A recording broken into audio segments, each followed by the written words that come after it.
সংসারে সব থেকে ভয়ানক এবং গভীর অন্ধকার কোনটা?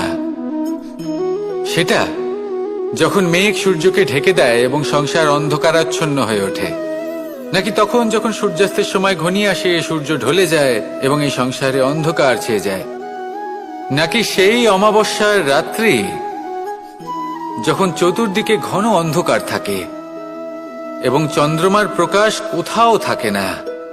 না, এই সংসারে সব থেকে বেশি ভয়ানক অন্ধকার হলো মানসিকতার অন্ধকার। মানসিকতা খুব গভীর একটা বিষয়। এই মানসিকতাই সত্যের রূপ ধারণ করে এবং আমাদের এই মানসিকতা এবং বিবেকে একটা সূর্য থাকে। যদি আমরা এটা জীবন থেকে বের করে ফেলি, তাহলে নিরাশা, হতাশা, অসফলতা এর এমন এক ঘন অন্ধকারে আমরা ফেসে যাব যে তার থেকে বাইরে বের হওয়া প্রায় অসম্ভব ব্যাপার হয়ে দাঁড়াবে। বড়ই কঠিন হয় সেই সময়। সেই জন্য ইতিবাচক মনোভাব থাকা খুব প্রয়োজনীয়। এটা ভাববেন না যে এটা আমার সাথে কেন হলো, এই সমস্যা কেন এলো, ওই ব্যক্তি আমার সাথে এটা কেন করলেন। এটা ভাবুন যে আমি জীবনে যে পরিস্থিতিতে দাঁড়িয়ে আছি তার থেকে আমি ঠিক কিভাবে বাইরে বেরোতে পারবো। যতই ঘন অন্ধকার থাকুক না কেন, খুব ছোট একটা প্রদীপের প্রকাশ আমাদের পথপ্রদর্শক হয়ে দাঁড়াতে পারে। আর আমাদের জীবনে এই ছোট্ট একটা প্রকাশ হলো আশা। এই আশার একটি কিরণ আমাদের অত্যন্ত গাঢ় অন্ধকারেও পথ দেখাতে পারে। তাই এই আশাকে সব সময় মনে প্রজ্বলিত করে রাখুন। গাঢ় থেকে গাঢ় অন্ধকারের সাথে, কঠিন থেকে কঠিনতর সমস্যার সাথে লড়াই করুন, সামনে এগিয়ে চলুন আর আমার সাথে ভালোবেসে বলুন, রাধা। এই সংসারে এমন কোন আবেগ আছে যা সবসময় কটু বলে মনে হয়, কিন্তু সবার শেষে এটি সব থেকে বেশি মধুর উপলব্ধি প্রদান করে, সব থেকে বেশি মধুর অনুভূতি প্রদান করে। উত্তর পেলেন না? আপনাকে একটা উদাহরণ দিই। যখন মাতা সীতাকে অপহরণ করা হয়েছিল, তখন শ্রীরাম অপেক্ষা করেছিলেন 4 মাস পর্যন্ত। উনি খুঁজতে চেয়েছিলেন, কিন্তু উনি ওনার খোঁজ বন্ধ রেখেছিলেন। কল্পনা করে দেখুন ওনার কতটা যন্ত্রণা হয়েছিল। উনি শুধু অপেক্ষা করছিলেন, কারণ তখন বর্ষা ছিল। অনেক দিন পর্যন্ত সূর্যের আলো দেখা যায়নি। উনি জানতেন এরকম সময় বানর সেনার পক্ষে বনের মধ্যে পথ খোঁজা খুবই কঠিন কাজ হবে। সাগর পার করা অত্যন্ত কঠিন হয়ে দাঁড়াবে। তারা হয়তো বনের মধ্যে পথ হারিয়ে ফেলবে। উনি অপেক্ষা করলেন, আর এই অপেক্ষার ফল হিসেবে উনি কি লাভ করলেন? সাগরে সেতু নির্মাণ করলেন এবং মাতা সীতাকে সসম্মানে আবার ফিরিয়ে আনলেন। যদি শ্রীরাম অপেক্ষা না করতেন, তাহলে হয়তো এই সবকিছু কখনোই সম্ভব হতো না। এটাই হলো শক্তি ধৈর্যের। এটাই হলো আমাদের কাছে শিক্ষা। এই ধৈর্যই প্রত্যেকবার আমাদের অত্যন্ত কঠিন বলে মনে হয়। ধৈর্য ধরা অত্যন্ত কঠিন, কিন্তু অবশেষে এটাই সব থেকে শ্রেষ্ঠ ফল দান করে, সব থেকে মধুর উপলব্ধি, সব থেকে মধুর অনুভূতি প্রদান করে। তাই ধৈর্য ধরে থাকুন, সবকিছু শুভ হবে। আর তখন এই মন প্রফুল্ল হয়ে বলবে, রাধা রাধা। সুখ এবং দুঃখ এই দুই হলো আমাদের জীবনের অবশ্যম্ভাবী এবং গুরুত্বপূর্ণ অঙ্গ। আমাদের সকলের জীবনে কখনো সুখও আসে, আবার কখনো দুঃখও আসে। আমরা সবসময় ভাবি আমরা কিভাবে সুখ লাভ করব, কিভাবে আমরা দুঃখ থেকে দূরে থাকতে পারি। আর এই জীবনে যা কিছুই ঘটুক না কেন, সেই সবকিছু আমরা সুখ এবং দুঃখের মাপদণ্ডে মেপে থাকি। এবার এখানে একটা ছোট্ট বিষয় আছে। এটা ভেবে দেখতে হবে যে কে আসলে সুখী ব্যক্তি।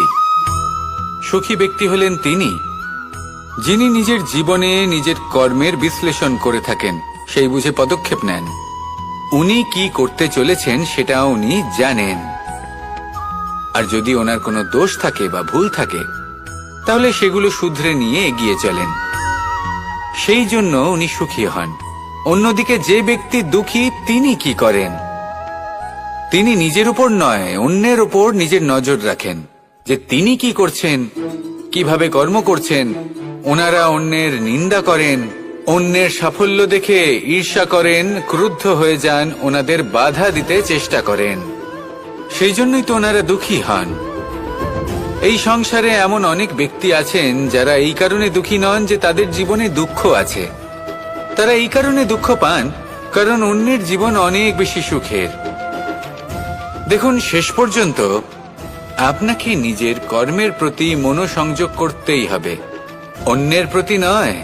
কারণ আপনার জীবনে আপনার কর্ম হলো এমন একটা জিনিস যা আপনার নিয়ন্ত্রণে আছে। নিরন্তর চেষ্টা করতে থাকুন, নিজের কর্মকে বুঝতে শিখুন, শুধরে নিন, নিজেকে শ্রেষ্ঠ করে তুলুন। তখন সাফল্য নিজে থেকে আপনার কাছে আসবে, আর এই মন প্রসন্ন হয়ে বলবে, রাধা রাধা। মুক্তোর এই মালা দেখতে কত সুন্দর হয়, তাই না? যিনি ধারণ করেন তাকেও এটা শীতলতা প্রদান করে, আর যে ব্যক্তি দেখে তার চোখও এই দৃশ্য দেখে শান্তি উপলব্ধি করে।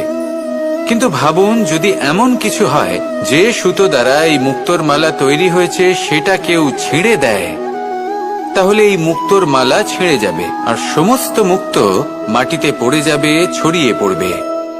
তখন কি আমরা এটা ভাববো যে এটা তো মাটিতে পড়ে থাকা বস্তু, এটা আমি তুলবো না? ভাববো না, তাই না? আমরা নিচু হয়ে একটা মুক্তো কুড়িয়ে নিই এবং আবার এদের সুতোর মধ্যে প্রবেশ করাই। কেন? কারণ এই মুক্তো হলো বহুমূল্য। এতে কোনো সন্দেহ নেই যে এই মুক্তো হলো বহুমূল্য। কিন্তু এর থেকেও অনেক বেশি বহুমূল্য হলো আমাদের জীবনে আমাদের সম্পর্ক, আমাদের বন্ধু বান্ধব। এই সম্পর্কেও কখনো কখনো বিবাদ হয়, মনোমালিন্য হয়, এগুলোও ছড়িয়ে যায়। আর সেই সময় এই মুক্তোর মতোই নত হয়ে আমাদের এই সম্পর্কগুলিকে হাতে তুলতে হবে, এদের জুড়তে হবে, এদের আগলে রাখতে হবে, কারণ এদের থেকে বহুমূল্য আর কিছুই নেই। আর যদি এই কাজটা আপনি শিখে নিতে পারেন, তাহলে আপনার জীবনের এই সম্পর্ক, এই বন্ধুত্ব সবসময় আপনাকে বল প্রদান করবে, আনন্দ প্রদান করবে, আর এই মন সুপ্রসন্ন হয়ে বলবে, রাধা রাধা। আপনারা সবাই একটা গাছের পাতাকে দেখুন, যতক্ষণ পর্যন্ত গাছের সাথে, মানে গাছের ডালের সাথে জুড়ে থাকে, সে সবুজ থাকে, বাতাসের সাথে সে নড়তে থাকে। যতক্ষণ পর্যন্ত ও সূর্য থেকে পাওয়া রশ্মির শক্তি গাছে পৌঁছে দেয়, ততক্ষণ ও ডালের সাথে যুক্ত থাকে। কিন্তু যখন সেই পাতা শুকিয়ে যায়, তখন তার কোনো গুরুত্ব থাকে না। সেই পাতা গাছের ডালে এবং বৃক্ষের কাছে বোঝা হয়ে থেকে যায়। এবং এমন এক সময় আসে যখন সেই ডালটি শুকনো সেই পাতাকে পরিত্যাগ করে। এটাই আমরা এই প্রকৃতিতে দেখি এবং এটাই হলো সত্য। আর এটাই আমাদের জীবনে খুব বড় একটা শিক্ষা। যদি আপনিও নিজের জীবনে নিজের আপনজনদের কাছে বোঝা স্বরূপ হয়ে দাঁড়ান, তাহলে তারা আপনাকে যতই ভালোবাসুক না কেন, ওনারা যদি নাও চান, তাহলেও এমন এক দিন আসবে যখন আপনার আপনজন আপনাকে পরিত্যাগ করবে। সেই জন্য সবসময় আত্মনির্ভর হয়ে ওঠার চেষ্টা করুন, নিরন্তর পরিশ্রম করতে থাকুন, কারোর উপর বোঝা হয়ে থাকবেন না, বরং তার সাথে মিলে দায়িত্ব পালন করুন। এমনটা করবেন, তাহলে আপনার সম্মানও বজায় থাকবে এবং সম্পর্কের মধ্যে আপনার মূল্যও বজায় থাকবে। আসুন আর আমার সাথে ভালোবেসে বলুন, রাধা রাধা। আমাদের মধ্যে এমন অনেক মানুষ আছেন যারা বই পড়তে পছন্দ করেন, অনেক মানুষ আছেন যারা ভিন্ন ভিন্ন রকমের কাহিনী পড়েন। এবার পড়তে পড়তে মাঝে এমন একটা অধ্যায় অবশ্যই আসে যা আমাদের হৃদয় স্পর্শ করে যায়। আমরা হৃদয় যন্ত্রণা অনুভব করি, তাও আমরা সেই কাহিনী শেষ পর্যন্ত পড়ি এবং তখন আমরা বুঝতে পারি যে সেই যন্ত্রণাময় অধ্যায়টি কেন এসেছিল, তার থেকে আমরা কি শিক্ষা পেলাম এবং আমরা অবশেষে লক্ষ্যেও পৌঁছলাম। কিন্তু যদি সেই যন্ত্রণাদায়ক অধ্যায়টিতে আপনি থেমে যান, আপনি যদি এটা ভাবেন যে আমি আর পড়তে পারবো না, তাহলে আপনি জানতেও পারবেন না যে পরবর্তীতে কি হতে চলেছে। এই মন দুঃখে ভরে উঠবে, মনে প্রশ্ন আসতেই থাকে যার উত্তর আমরা পাই না, নিজেদের লক্ষ্য বুঝতেই পারি না। এইভাবেই আমাদের জীবনেও যদি এমন কিছু হয় যা অত্যন্ত দুঃখজনক, যদি এমন কোনো কঠিন অধ্যায় আপনার জীবনে আসে, থামবেন না। তা হলো আপনার জীবনের কাহিনীর একটি যন্ত্রণাদায়ক, দুঃখজনক অধ্যায় মাত্র। শেষ পর্যন্ত এই কাহিনীতে টিকে থাকুন, কর্ম করতে থাকুন। আপনি বুঝতে পেরে যাবেন যে এই কঠিন পরিস্থিতি আপনার জীবনে কেন এসেছিল। আপনি শিক্ষাও লাভ করবেন এবং লক্ষ্যও লাভ করবেন। আসুন আমার সাথে ভালোবেসে বলুন, রাধা রাধা। আশা এবং বিশ্বাস মানুষের জীবনের দুই অমূল্য স্তম্ভ। এটাই হলো ঢাল এবং এটাই হলো অস্ত্র। এটাই আমাদের রক্ষা করে এবং এটাই আমাদের জীবনের পথ প্রশস্ত করে। কিন্তু ছোট একটা সমস্যা আছে। এবার যদি আপনি বটবৃক্ষের থেকে এই আশা রাখেন যে এ আমাকে ফল দেবে, তাহলে সেই আশা ভঙ্গ হওয়াই স্বাভাবিক। আর যদি আপনি বিশ্বাস করেন যে খেজুর গাছ আপনাকে ছায়া প্রদান করবে, তাহলে সেই বিশ্বাসও অবশ্যই ভঙ্গ হবে। তাহলে কি করা উচিত? চোখ বন্ধ করে যে কাউকে বিশ্বাস করার আগে বা যে কারোর থেকে আশা রাখার আগে নির্বাচন করুন যে কার ওপর বিশ্বাস রাখতে চান, কার ওপর আশা রাখতে চান। তবে আমি তো বলবো যে বিশ্বাস করতে হলে নিজের ওপর করুন, যে এই সংসারে এমন কোনো কাজ নেই যা আপনি করতে পারেন না। আর শুধু কর্ম করতে থাকুন আর ভরসা রাখুন ঈশ্বরের ওপর, যে উনি আপনার কর্ম দেখবেন আর আপনাকে আপনার কর্মফল অবশ্যই দেবেন, আপনাকে সাফল্য দেবেন। যদি আপনার বিশ্বাস অটল হয়, নিরন্তর পরিশ্রম করেন, তাহলে ঈশ্বর কখনোই আপনার আশা ভঙ্গ হতে দেবেন না। আসুন আর আমার সাথে ভালোবেসে বলুন, রাধা। যখন মানুষের মৃত্যু হয় তখন কি হয়? অনেক সংখ্যক মানুষ শোক পালন করতে চলে আসেন। যে ব্যক্তি মৃত্যু লাভ করেছেন তার অনেক বস্তু থাকে যেগুলো তার প্রিয়, যেগুলো তিনি ব্যবহার করেছেন। তার শয্যা, তার বস্ত্র, তার আভূষণ সবকিছু তার থেকে বিচ্ছিন্ন করা হয় এবং খালি হাতে তাকে শ্মশানের উদ্দেশ্যে রওনা করা হয়। আমি আপনাকে এই প্রশ্ন করতে চাই, আপনি এই সংসারে কি অর্জন করেছেন? ধন সম্পত্তি, বস্ত্র, আভূষণ, এই সবকিছু যে আপনি অর্জন করেছেন, আপনার মৃত্যুর পরে তা আপনার থেকে দূর হয়ে যাবে। এর উত্তর হলো একটাই, আপনার কর্ম। শুধু সেটাই আছে যা একান্ত আপনার, আর শুধু সেটাই এই সংসার থেকে চলে যাওয়ার পরেও সংসারেই জীবিত থাকবে। যদি আপনি দুষ্কর্ম করেন, তাহলে এই সংসার আপনাকে একটি অনুচিত উদাহরণ হিসেবে মনে রাখবে যে এই ব্যক্তি খুব পাপী ছিল, অনুচিত কর্ম করতেন।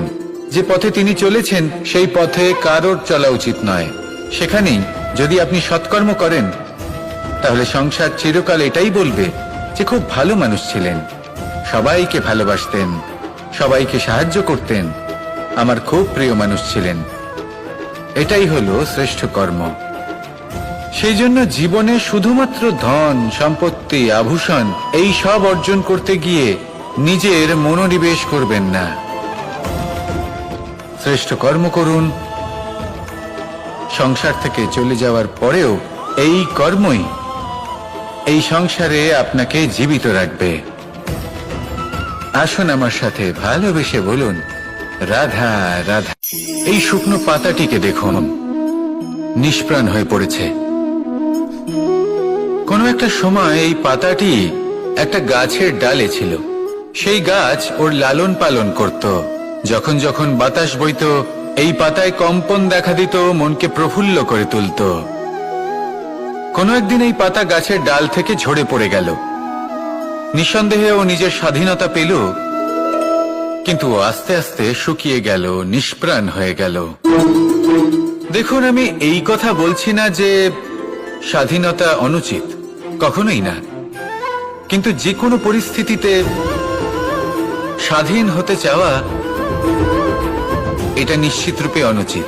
আমরা যদি আমাদের জীবনে পরিবারের গুরুত্ব ভেবে দেখি, তাহলে এই পরিবারে যতই মতভেদ থাকুক না কেন, যতই মনোমালিন্য থাকুক না কেন, যতই বিবাদ থাকুক না কেন, এই সব মিটিয়ে নেওয়া অত্যন্ত প্রয়োজনীয়। সেই সবকিছু সমাপ্ত করা অত্যন্ত প্রয়োজনীয়। কখনো এই পরিবারকে ভাঙতে দেবেন না, কখনো এই পরিবার থেকে দূরে চলে যাবেন না। এই পরিবার হলো আমাদের জীবনের একটা অমূল্য সম্পদ, অমূল্য এক আশ্রয়, যা এই সংসারে হয়তো কোথাও আপনি পাবেন না। তাই একে আগলে রাখুন। ভেবে নিন আপনি পাতা আর আপনার পরিবার সেই গাছ। আসুন আমার সাথে ভালোবেসে বলুন, রাধা রাধা। কখনো কখনো অন্ধকারের সাথে লড়াই করার জন্য আমরা প্রদীপ জ্বালাই। এতে প্রথমে সলতে রাখি, তারপর তেল ঢালি, তারপর আগুন জ্বেলে এটা প্রজ্বলিত করি। তারপর একটা সময় আসে যখন এই প্রদীপ নিভে যায়। কারণটা কি? কারণ কি এটা যে প্রদীপের প্রকাশমান হওয়ার ক্ষমতা সমাপ্ত হয়েছে? না, এই যে আগুন আমরা দেখতে পাচ্ছি, এই আগুনের জন্য যে শক্তির প্রয়োজন হয় তা আসে এই তেল থেকে। যদি এই তেল সমাপ্ত হয়ে যায় তাহলে এই প্রকাশ তাও সমাপ্ত হয়ে যায়। আর আমাদের জীবনে এই তেল হলো আমাদের কর্ম, আর এই আগুন আর এর দ্বারা উৎপন্ন হওয়া প্রকাশ আমাদের ভাগ্য। যত আমাদের কর্ম ক্ষীণ হতে থাকবে, আমাদের ভাগ্য সৌভাগ্য কোথাও না কোথাও লুপ্ত হয়ে যাবে। যে উজ্জ্বল ভবিষ্যৎ আমরা চাইছি তা কখনো লাভ করতে পারবো না যদি কর্ম না করি। ঠিক যেমন তেল ছাড়া অগ্নি উৎপন্ন হয় না, তেমনি কর্ম ছাড়া সৌভাগ্য হয় না। আর যেমন কর্ম তেমন ভাগ্য। তাই সবসময় কর্ম করতে থাকুন, কর্ম করা থামাবেন না। আর আমার সাথে ভালোবেসে বলুন, রাধা রাধা। যখন আমরা মৌন থাকি তখন আমরা কতটা শক্তি ব্যয় করি, বিন্দুমাত্র নয়। সেখানেই যখন আমরা রুষ্ট হই তখন আমরা কতটা শক্তি ব্যয় করি। আমাদের রক্ত গরম হয়ে ওঠে, চোখ থেকে যেন অগ্নি বর্ষা হয়, আমরা চিৎকার করতে থাকি, জোরে কথা বলি, কখনো কখনো আমরা অনুচিত কর্ম করে বসি। সবকিছুই ক্রোধের বশে করি।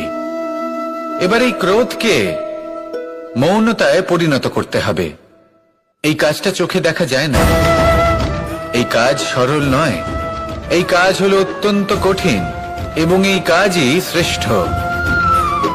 সেই ব্যক্তি শক্তিশালী নন যিনি কথায় কথায় ক্রুদ্ধ হয়ে যান, কথায় কথায় যিনি আক্রমণ করেন। আজ্ঞে না, সব থেকে বেশি শক্তিশালী ব্যক্তি হলেন তিনি যিনি নিজের ক্রোধকে মৌনতায় পরিবর্তন করতে পারেন, যিনি শান্ত মনে পরিস্থিতিকে বোঝেন, তার আকলন করেন, আর তারপর বিবেকের দ্বারা সিদ্ধান্ত নেন। তিনি হলেন সব থেকে শক্তিশালী ব্যক্তি। তাহলে সেই ব্যক্তি হয়ে উঠুন আর আমার সাথে ভালোবেসে বলুন, রাধা রাধা। আমাদের জীবনে গুরুজনেরা, জ্ঞানী মানুষজন সবসময় একটা কথা বলেন, ধৈর্য ধরো। শুধুমাত্র দুটো শব্দ, কিন্তু কতটা বিশাল সেটা বোঝার চেষ্টা করুন। ছোট একটা অস্ত্র হাতে নিন এবং একটা বিশাল পর্বতে নিরন্তর প্রহার করতে থাকুন, ধৈর্য ধরে সেই কাজ করতে থাকুন। এমন একদিন আসবে এই বিশাল পর্বতে আপনি একটা পথ তৈরি করবেন। কোনো ধনুর্ধর যখন নিজের বিদ্যা অর্জন করেন তখন তাকেও ধৈর্য ধরতে হয়, তার নিজেকে সময় দিতে হয়, তবেই সে ধনুর্বিদ্যা শিখতে পারে। সেইভাবে আমাদের জীবনেও ধৈর্য ধরার খুব প্রয়োজন। পরিবারে ধৈর্য রাখতে পারলে তাহলে আস্তে আস্তে দেখবেন প্রেম বৃদ্ধি পাচ্ছে। সমাজে যদি ধৈর্য রাখতে পারেন তাহলে আস্তে আস্তে এই সমাজ আপনাকে সম্মান করবে। যদি নিজের জীবনে ধৈর্য রাখতে পারেন তাহলে নিজে থেকেই আত্মবিশ্বাস বাড়বে, নিজের বিকাশ হবে। জীবনে সবই সম্ভব যদি ধৈর্য রাখতে পারেন। হয়তো আস্তে আস্তে হবে, কিন্তু হবে অবশ্যই। শুধু ধৈর্য রাখুন, কারণ ধৈর্যই সব থেকে বড় পুঁজি। আসুন আর আমার সাথে ভালোবেসে বলুন, রাধা রাধা। আমাদের জীবনে যখনই আমরা কোনো বড় দায়িত্বের সম্মুখীন হই তখন আমরা তার থেকে দূরে পালাই, আর এই অজুহাত দিই যে না না, এত বেশি ভার বহন করার যোগ্যতা আমার নেই, আমি করতেই পারবো না। দেখুন, এই সংসারে ভিন্ন ভিন্ন ধরনের গাছ আছে, ছোট গাছ, বড় গাছ, কিন্তু বটগাছের মতো বড় এবং নিবিড় গাছ আর একটাও নেই। সে নিঃস্বার্থভাবে এই সংসারকে সেবা করে যায়। ছায়া প্রদান করে, শীতলতা প্রদান করে। আর যখন এমন সময় আসে যখন তার ওপর বোঝা অত্যন্ত বেড়ে যায়, সে কিন্তু কোনোভাবেই ভেঙে পড়ে না। তখন সে নিজের নিঃস্বার্থ কর্মের ফল লাভ করে, সেই নিঃস্বার্থ কর্ম যা সে করেছে। তার দেহ থেকে ছোট ছোট ঝুড়ি বার হয় এবং তা কাণ্ডের আকার ধারণ করে। সেই কাণ্ড মাটির কাছে পৌঁছয় এবং তারপর তা বটগাছের সহায়ক হয়ে ওঠে। সে ভেঙে পড়ে যায় না। এইভাবে আপনিও জীবনে নিঃস্বার্থভাবে সবার সেবা করুন, ভালোবাসুন, সবাইকে সাহায্য করুন। যেদিন আপনার ওপর বোঝা অত্যন্ত বেড়ে যাবে, সেদিন এই সব মানুষ আপনাকে সাহায্য করার জন্য আসবেন, আপনার শক্তি হয়ে উঠবেন। আর আপনি বটগাছের মতোই মহান এবং বিশাল হয়ে উঠবেন। আসুন আর আমার সাথে ভালোবেসে বলুন, রাধা রাধা। একটা শব্দ আছে, পরিস্থিতি। অনেক মানুষের মুখে আমরা এই শব্দ শুনি। জীবনে যখন অসফল হই, দুঃখ আসে, সংকট আসে, কোনো বিপদ ঘনিয়ে আসে, তখন সমস্ত দোষ আমরা পরিস্থিতির ওপর চাপিয়ে দিই। আর দেখতে গেলে কোথাও না কোথাও ঠিকই করি। এই পরিস্থিতি প্রত্যেক দিনের মতো পাল্টাতে থাকে, কিন্তু এই দিন, এই রাত, এমন কেউ আছেন যিনি এর ওপরেও নিয়ন্ত্রণ সাধন করেন, আর তিনি হলেন সূর্য। ঠিক সেই রকমই আমাদের জীবনেও সূর্য হলো এই মন। যদি এই মনের উপর আমরা নিয়ন্ত্রণ করতে পারি, তাহলে আমরা জীবনকেও নিয়ন্ত্রণ করতে পারবো। প্রথমে এই মনের রাজা হয়ে উঠতে হবে। তাই মনে রাখবেন, যদি মন দুর্বল হয়, তাহলে পরিস্থিতি আমাদের সমস্যা বলে মনে হবে। এই মন যদি স্থির হয়, পরিস্থিতি প্রতিস্পর্ধা বলে মনে হবে। আর এই মন যদি শক্তিশালী হয়ে ওঠে, তাহলে যে কোনো পরিস্থিতি আপনার কাছে একটা সুযোগ মাত্র। এমন এক সুযোগ যাতে অগ্রসর হয়ে আপনি মহান হয়ে উঠতে পারেন। এই মনের শক্তির বৃদ্ধি ঘটান, মহান হয়ে উঠুন, আর আমার সাথে ভালোবেসে বলুন, রাধা রাধা। খুব সুন্দর একটা কাহিনী আছে। একবার এক ব্যক্তি নিজের অসফলতার জন্য ত্রস্ত হয়ে সময় দেবতার তপস্যা করতে বসলেন। উনি তপস্যা করলেন এবং সময় দেবতা প্রসন্ন হলেন, মানুষের রূপ ধারণ করে ওনার সামনে প্রকট হলেন। এবার সেই ব্যক্তি ওনাকে জিজ্ঞেস করলেন যে কি এমন আছে যার জন্য আপনি বারবার জয়ী হন আর আমি চিরকাল পরাজিত হয়ে থাকি? কেন এত পরিশ্রম করা সত্ত্বেও আমি সাফল্য লাভ করতে পারি না? তখন সময় দেবতা উত্তর দিলেন যে দিন হোক বা রাত, ঝড় হোক বা ভূমিকম্প, রোদ হোক বা বৃষ্টি হোক, সময়ের সূত্রপাত হোক বা প্রলয়, আমি থামি না, আমি চলতেই থাকি। আর সেই জন্য যিনি থেমে যান তিনি পরাজিত হন আর আমি জয়ী হই। এটাই আমাদের শিখতে হবে। জীবনে সবসময় চলতে থাকুন, কখনো থামবেন না। হ্যাঁ, কিছুক্ষণের জন্য বিরতি নিতে পারেন, বিশ্রাম করার জন্য, নিজেকে আরো সশক্ত করে তোলার জন্য, কিন্তু থেমে যাবেন না। নিরন্তর কর্ম করতে থাকুন, পরিশ্রম করতে থাকুন, তবেই এই সংসার আপনাকে মনে রাখবে। আসুন আমার সাথে ভালোবেসে বলুন, রাধা রাধা। মানুষ তার জীবনে দুই ধরনের পরিস্থিতিকে খুব ভয় পায়। এক, কোনো কারণবশত কারোর সামনে নত হওয়া। দুই, কোনো কারণে নিজের চরিত্র থেকে, নিজের মূল্যবোধ থেকে বিচ্যুত হওয়া। এবার কেন হয় এরকম যে কথায় কথায় কারোর সামনে নত হতে হয়? কেন বারংবার নিজের চরিত্র থেকে চ্যুত হতে হয়? এরকম কেন হয়? এটা তখনই হয় যখন আমাদের শিক্ষা এবং মূল্যবোধের অভাব থাকে। যদি মানুষের মধ্যে প্রকৃত শিক্ষা থাকে, তাহলে এই সংসারে কোনো সময় এবং কারোর সামনেই নত হওয়ার কোনো প্রয়োজন নেই। যদি মানুষের মধ্যে মূল্যবোধ থাকে, তাহলে তাকে নিজের মূল্যবোধ বা চরিত্র থেকে বিচ্যুত হতে হয় না, তা সে যাই হয়ে যাক না কেন। কোনো বালককে যদি জন্ম থেকেই সুশিক্ষার অধিকারী করা হয়, শিক্ষিত করা হয়, মূল্যবোধের অধিকারী করা হয়, তবে সে এই সংসারে এমন কর্ম করবে যাতে সে নিজেকে, নিজের পরিবারকে, সমগ্র সমাজকে গর্বিত করতে পারে।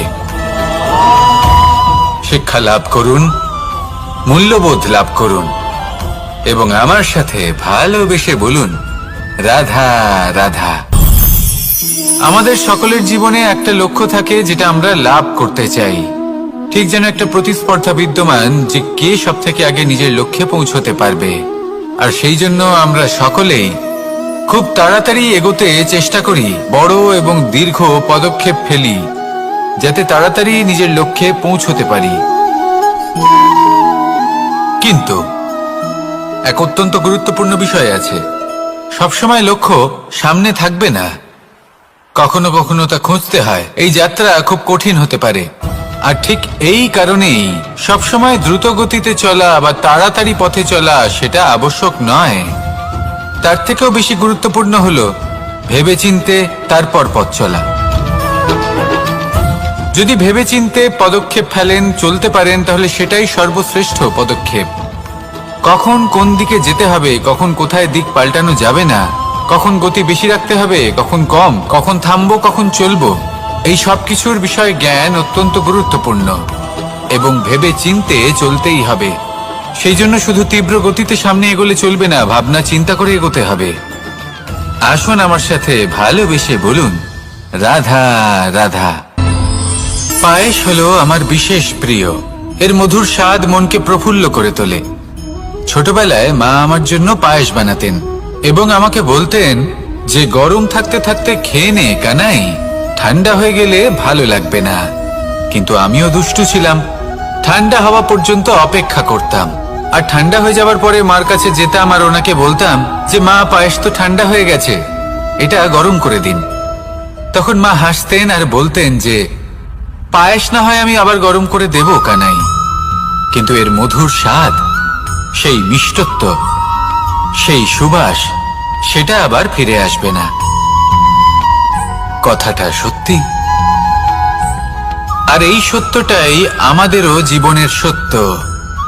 আমাদের জীবনের মধুর সম্পর্কগুলি, এতে যখন কটুভাব প্রবেশ করে তখন সেই মিষ্টত্ব ফিরিয়ে আনা প্রায় অসম্ভব ব্যাপার হয়ে যায়। আপনি চেষ্টা করে সেই সম্পর্ক ঠিক করতেই পারবেন, তার জন্য অগাধ পরিশ্রম করতে হবে, কিন্তু আবার সেই মিষ্টত্ব কখনো ফিরে আসবে না। সেই জন্য আপনার জীবনের যে মধুর সম্পর্ক আছে, যতটা সম্ভব চেষ্টা করুন তাতে মিষ্টত্ব বজায় রাখতে। কটুভাব আসতে দেবেন না। আসুন আর আমার সাথে মধুর স্বরে বলুন, রাধা রাধা। শব্দ, শব্দ আসলে কি? শুধুই কয়েকটি অক্ষরের সমষ্টি, নাকি আমাদের বাণী? এই শব্দ এমন এক শক্তি যা কাউকেই নিজের বশবর্তী করে ফেলতে পারে। শব্দ এমন এক অস্ত্র যা কাউকে ক্ষত বিক্ষত করে দিতে পারে। এই শব্দ হলো একটি নাদ স্বরূপ যা কোনো ঘুমন্ত ব্যক্তিকেও জাগিয়ে তুলতে পারে এবং নিজের লক্ষ্যের দিকে অগ্রসর করতে পারে। শব্দে এত শক্তি আছে যে কারোর মনে এতটা আঘাত দিতে পারে যে সে হয়তো জীবনে আর কখনো এগোতেই পারল না। তাহলে এই শব্দের প্রয়োগ খুব ভেবেচিন্তে করবেন। এবং এই শব্দের মতোই হলো নীরবতা। অনেক সময় এই নীরবতা আমাদের সহায়ক হয়ে ওঠে, অনেক সময় এটা আমাদের অনুশোচনাকে অনেক বেশি বাড়িয়ে তুলতে পারে। ভীষ্ম পিতামহ, অঙ্গরাজ কর্ণ, যখন দ্রৌপদীর বস্ত্রহরণ হচ্ছিল তখন এনারা নীরব ছিলেন। দুর্যোধনের বিরোধিতা করেননি, ওকে বাধা দেননি। আর তারপর কি হলো সেটা আপনারা সকলে জানেন। দেখতে গেলে নীরবতা চুপ করে থাকা, কিন্তু যদি কোনো দুষ্টের সামনে চুপ করে থাকেন, যদি তার বিরোধিতা না করতে পারেন, তাহলে এই নীরবতাই অনেক বড় পাপের আকার ধারণ করে। মনে রাখবেন আর আমার সাথে ভালোবেসে বলবেন, রাধা রাধা। আভূষণ, কার না ভালো লাগে এই আভূষণ? আমরা পরিশ্রম করি, ধন অর্জন করি আর আভূষণ কিনে থাকি, কখনো নিজের জন্য, কখনো বা তাদের জন্য যাকে আমরা ভালোবাসি, বা তাদের জন্য যাকে আমরা সম্মান করি। হয়তো সেই জন্যই সীতা চূড়ামণি ধারণ করেছিলেন এবং আমি সামন্তকমণি। কিন্তু এটাই কি সেই প্রকৃত আভূষণ যা আপনার মূল্য বৃদ্ধি করে? না, শ্রীরামের আভূষণ হলো ওনার নম্র ভদ্র ব্যবহার। মাতা সীতার আভূষণ হলো ওনার সততা, ওনার নিষ্ঠা, ওনার ত্যাগ। অর্জুনের আভূষণ ছিল ওনার একাগ্রতা।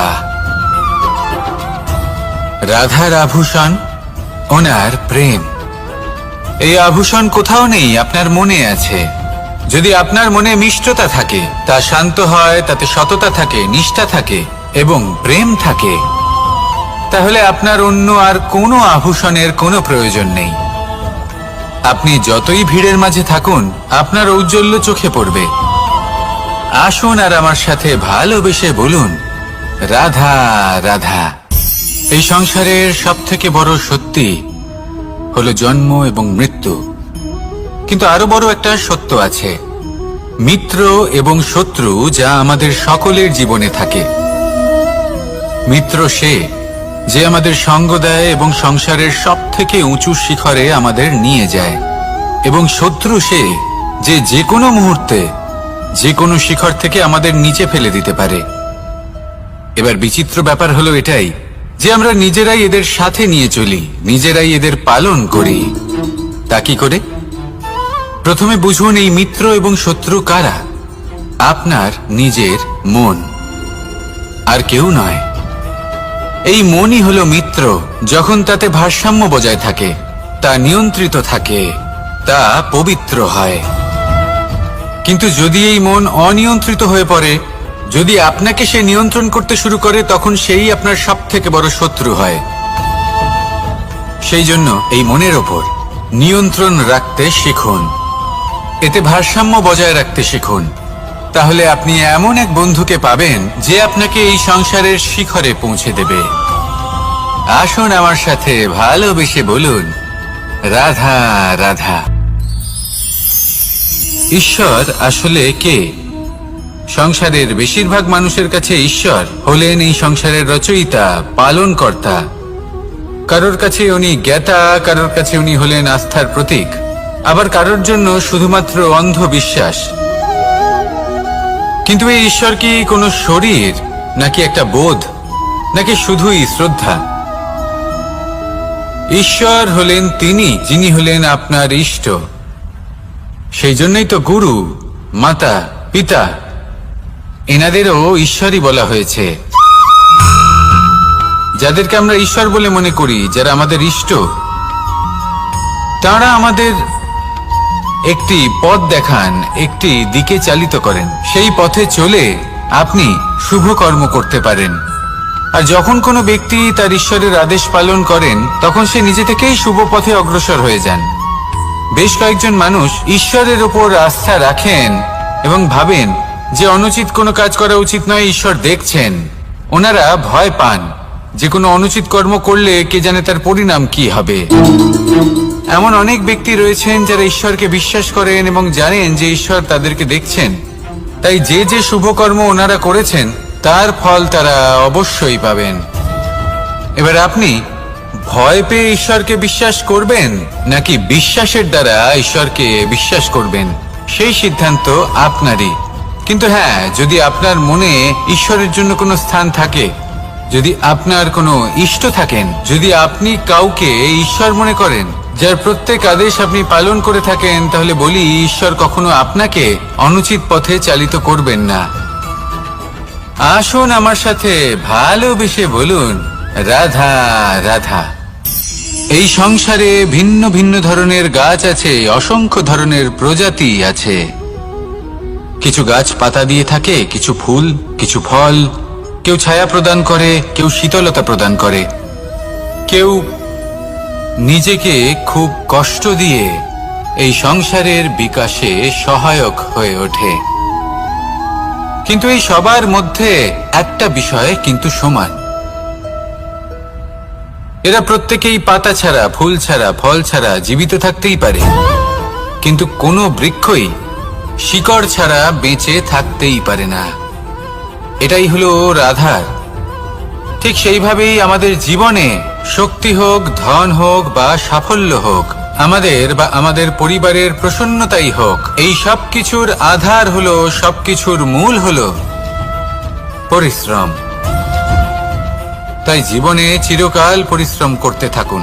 যদি আপনি জীবনে মহান হবার পথে অগ্রসর হতে চান, তাহলে পরিশ্রম করুন।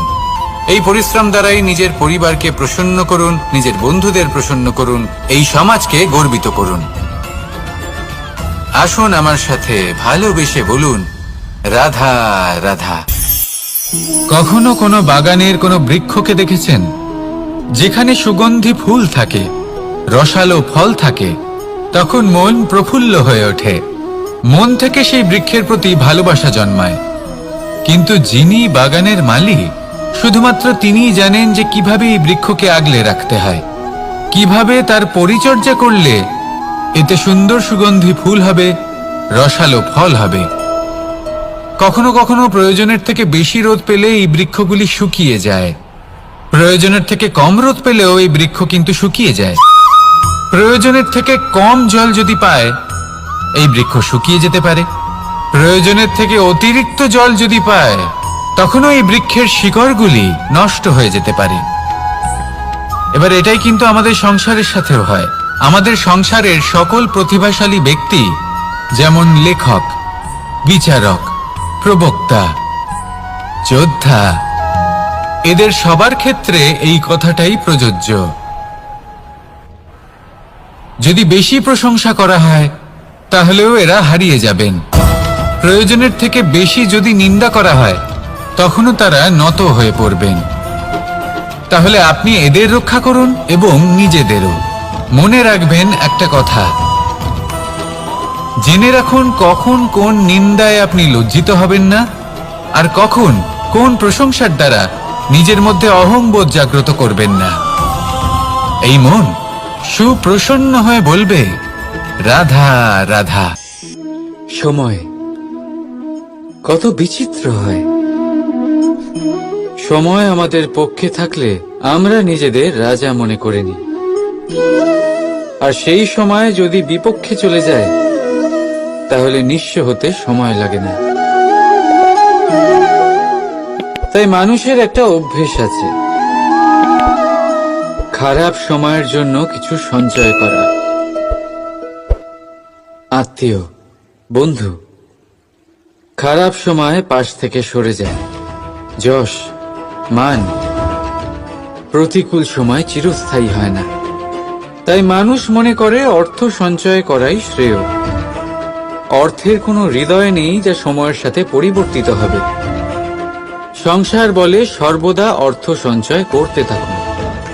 খারাপ সময়ে অবশ্যই কাজে লাগবে, কিন্তু আমি বলবো শুভ কর্ম করতে থাকুন, আনন্দে থাকুন, নিজের ওপর আর ঈশ্বরের ওপরে বিশ্বাস রাখুন। খারাপ সময় কখনো আসবেই না। রাধা রাধা। মানুষ নিজের পরিবারের জন্য কত কিছুই না করে, দিন রাত পরিশ্রম করতে থাকে, যাতে তার পরিবারের প্রয়োজন পূরণের জন্য অর্থ রোজগার করতে পারে। কিন্তু শুধু অর্থ রোজগার করাটাই কি যথেষ্ট? আপনি বলবেন, হ্যাঁ নিশ্চয়ই, অর্থ দিয়ে সব কিছু পাওয়া যায়, বিদ্যা পাওয়া যায়, বাড়ি পাওয়া যায়, ওষুধ পাওয়া যায়, আর কত কিছুই না পাওয়া যায়। এইসব একটা পর্যায় পর্যন্ত সঠিক, কিন্তু একটু মন দিয়ে ভেবে দেখুন, যখন কোনো শিশু অসুস্থ হয়ে পড়ে, তখন সে ওই তিক্ত ওষুধ কেন খেয়ে নেয়? এই জন্য কারণ ওর পিতা সেই ওষুধ অর্থ দিয়ে কিনেছে? না, বরং এই জন্য কারণ তার পিতা যে তার সামনে দাঁড়িয়ে, তার উপরে তার বিশ্বাস আছে। বিশ্বাস আছে যে উনি তার কিচ্ছু হতে দেবেন না। এই বিশ্বাস, এই সংস্কার, এই শিক্ষা কখনো অর্থ দিয়ে পাওয়া যায় না। এটা পাওয়া যায় সেই সময় থেকে যা মাতা পিতা তাদের সন্তানের সাথে কাটিয়েছেন। তাই জীবনে অর্থ অবশ্যই উপার্জন করুন, কিন্তু নিজের পরিবারকেও সময় দিন, আনন্দ পাবেন। রাধা রাধা।